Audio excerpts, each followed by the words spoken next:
The French Revolution stands as a monumental turning point in the annals of human history. It was a complex and multifaceted event that forever altered the trajectory of France and the world. Before the Revolution, France operated under a system known as the ancien regime. This old order was a rigid social and political structure that had dominated Europe for centuries. Society was divided into three distinct classes, or estates. The first estate consisted of the clergy, who held immense wealth and privilege. The second estate was composed of the nobility, who enjoyed hereditary titles and exemption from many taxes. The third estate, encompassing over 97% of the population, included everyone else. This vast group ranged from impoverished peasants to the burgeoning middle class, the bourgeoisie. The burden of taxation fell almost entirely upon the shoulders of the third estate. Meanwhile, the French monarchy, led by King Louis XVI, was facing a catastrophic financial crisis. Decades of extravagant spending and costly wars, including support for the American Revolution, had depleted the treasury. Adding to the misery, poor harvests led to soaring bread prices, causing widespread hunger and unrest. Amidst this turmoil, the ideas of the Enlightenment were spreading like wildfire. Philosophers like Voltaire, Rousseau, and Montesquieu championed concepts of liberty, equality, and the rights of man. These ideas questioned the legitimacy of absolute monarchy and the divine right of kings. In a desperate attempt to resolve the financial crisis, King Louis XVI convened the Estates General in May 1789. This assembly, which had not met in 175 years, was a meeting of representatives from all three estates. Immediately, conflict arose over the voting structure. Third Estate demanded voting by head, rather than by order, which would give them a fair voice. Their demands were rejected by the privileged orders. In a revolutionary act, the representatives of the Third Estate declared themselves the National Assembly on June 17, 1789. Locked out of their usual meeting hall, they gathered at a nearby indoor tennis court. There they took the famous tennis court oath, vowing not to disband until a new constitution was written. This event marked a direct challenge to the king's authority. As tensions escalated in Paris, rumor spread that the king was gathering troops to suppress the new assembly. On July 14, 1789, an angry mob stormed the Bastille, a medieval fortress used as a prison. The fall of the Bastille was a symbolic victory, representing the tearing down of royal tyranny. The revolution then spread to the countryside in a phenomenon known as the Great Fear. Peasants, fearing retaliation from the nobility, attacked manors and destroyed feudal records. In response, the National Assembly formally abolished feudalism on August 4, 1789. Later that month, the Assembly issued the Declaration of the Rights of Man and of the Citizen. This groundbreaking document proclaimed that all men were born free and equal in rights. Guaranteed rights to liberty, property, security, and resistance to oppression. However, the king refused to fully accept these changes. In October 1789, thousands of Parisian women, angered by the price of bread, marched on Versailles Detour. They demanded that the royal family return to Paris. The crowd compelled the king, queen, and their son to relocate to the Tuileries Palace in the capital. This event effectively placed the royal family under the watch of the Parisian populace. The assembly continued its work, seizing church lands to pay off the national debt. The civil constitution of the clergy in 1790 placed the French Catholic Church under state control. This move deeply divided the nation and alienated many devout Catholics. In June 1791, The royal family attempted to flee France in disguise. They were recognized and captured in the town of Varennes. The flight to Varennes shattered any remaining trust in the king. Calls for an end to the monarchy and the establishment of a republic grew louder.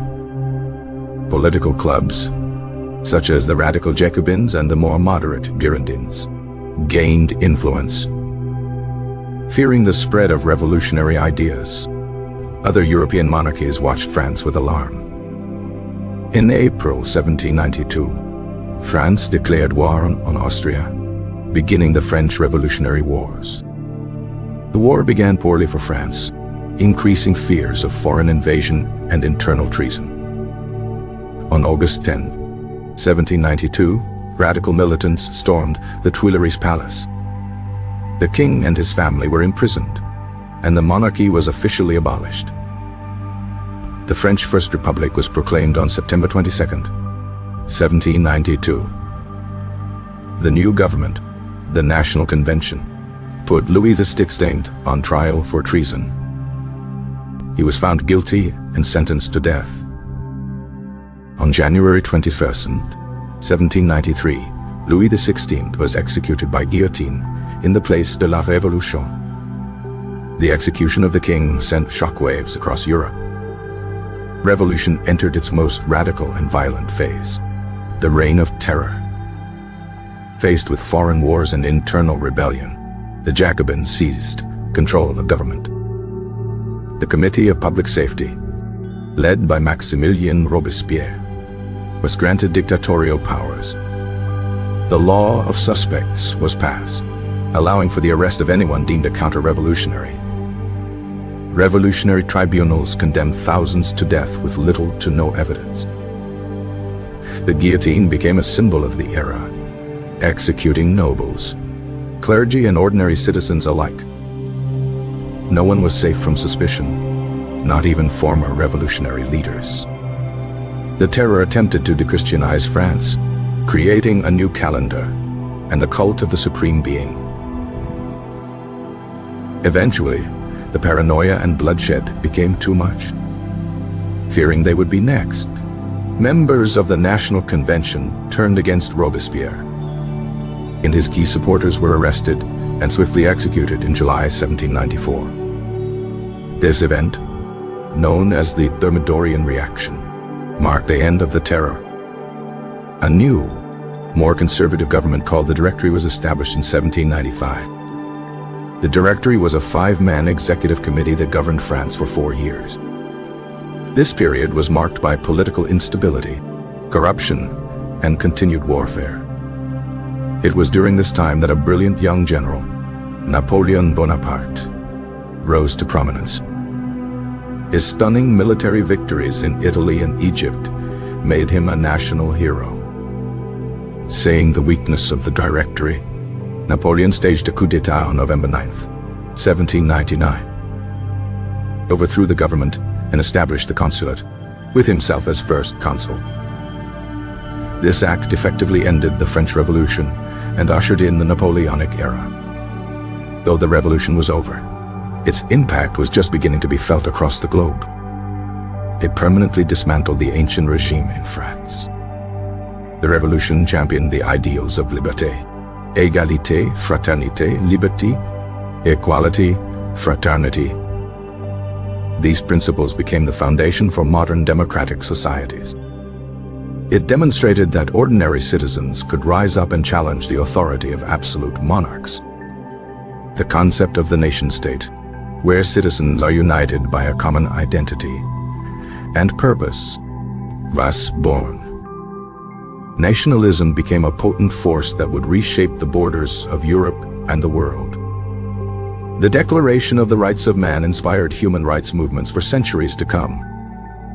Feudalism was eradicated, paving the way for modern capitalist economies. The revolution led to the separation of church and state, promoting secularism.